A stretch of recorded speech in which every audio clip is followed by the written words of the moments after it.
Selamat pagi saudara-saudaraku yang dikasihi Tuhan Yesus Kristus. Senang berjumpa dengan saudara-saudara. Perjumpaan di dalam firman Tuhan.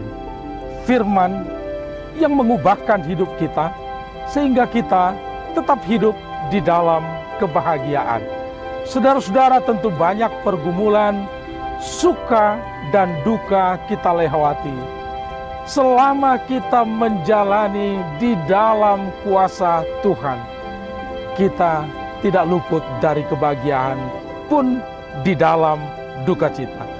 Saudara-saudaraku, inilah firman Tuhan yang akan kita dengarkan pada hari ini. Shalom jemaat Tuhan yang terkasih dimanapun berada.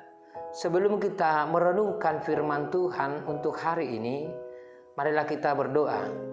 Kita bersatu di dalam doa. Damai sejahtera Allah yang melampaui segala akal, itulah kiranya yang memelihara hati dan pikiran saudara-saudari di dalam Kristus Yesus Tuhan kita. Amin. Firman Tuhan yang menjadi renungan pada hari ini terambil dari Filipi pasal yang kedua, ayatnya yang ke-13. Saya akan bacakan untuk kita. Inilah firman Tuhan. Karena Allah lah yang mengerjakan di dalam kamu baik kemauan maupun pekerjaan menurut kerelaannya. Demikian firman Tuhan.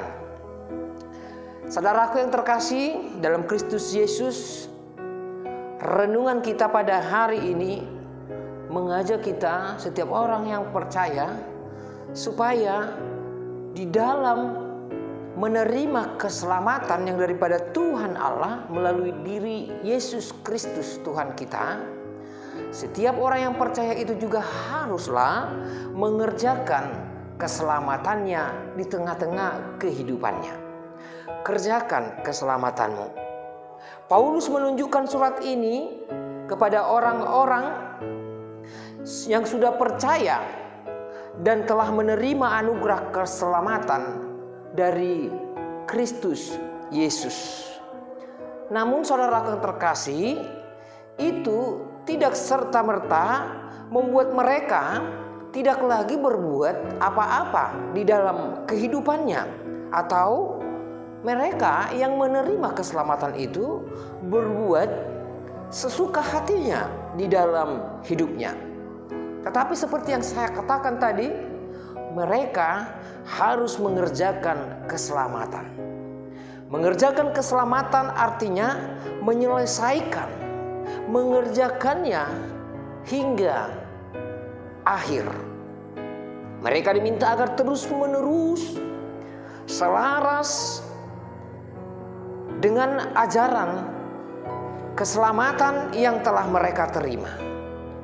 Mereka telah terbukti menaati Allah ketika Rasul Paulus berada di tengah-tengah persekutuan dengan mereka. Dan ia ingin agar mereka menaati Allah sampai akhir, meskipun Paulus tidak bersama-sama dengan mereka. Tetapi mereka haruslah taat, setia selama hidup mereka, walau tanpa kehadiran daripada Rasul Paulus di tengah-tengah jemaat itu. Saudaraku yang terkasih, kita sebagai orang-orang yang diselamatkan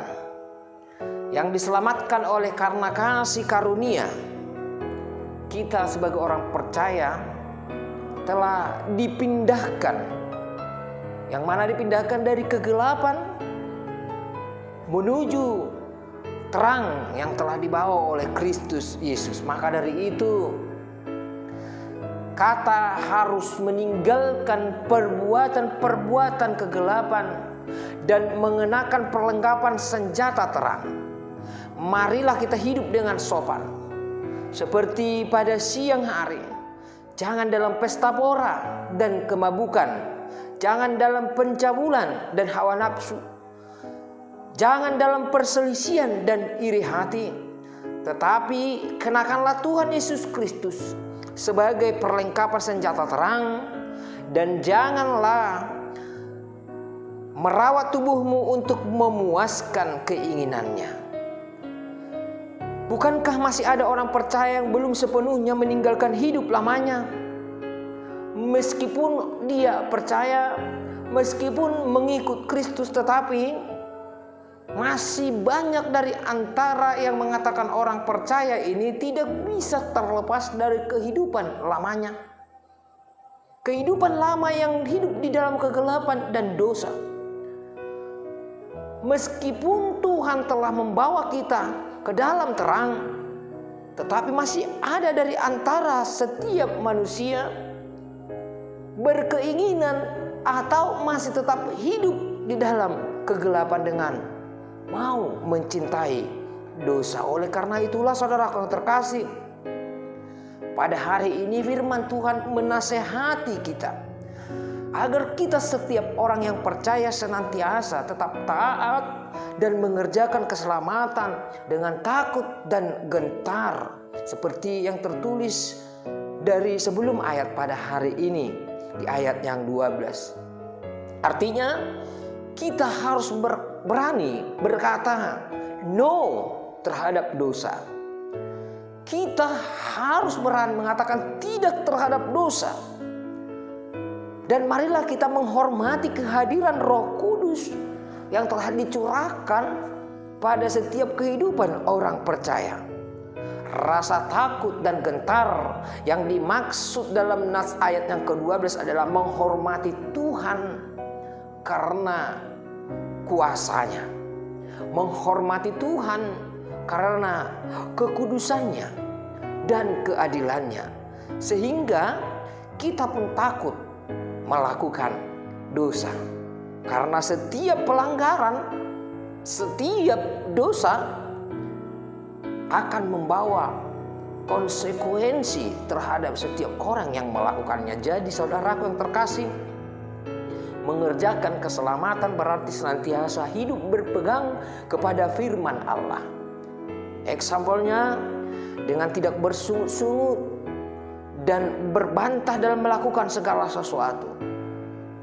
Tidak bersungut-sungut dalam mengerjakan segala sesuatu.